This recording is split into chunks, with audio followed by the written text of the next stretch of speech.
Warga di Kecamatan Palangga, Kabupaten Goa dihebohkan dengan penemuan mayat yang tergeletak di pinggir sawah. Mayat wanita PIC 20 ditemukan tepatnya di tepi sawah dekat akses jalan desa Parangmalengu. Pertama kali ditemukan warga yang tengah berolahraga pagi di lokasi kejadian. Setelah proses identifikasi, mayat dievakuasi ke RS Bayangkara untuk pemeriksaan lebih lanjut. Oh, ditebuto, Boki, ditebuto, Boki. Hasil pembunuhan, Beng. Karena memang dia pembunuhan, nih.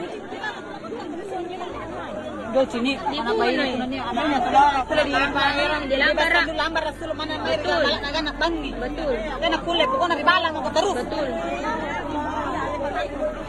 Bayi ini beratnya dia teh. Iya.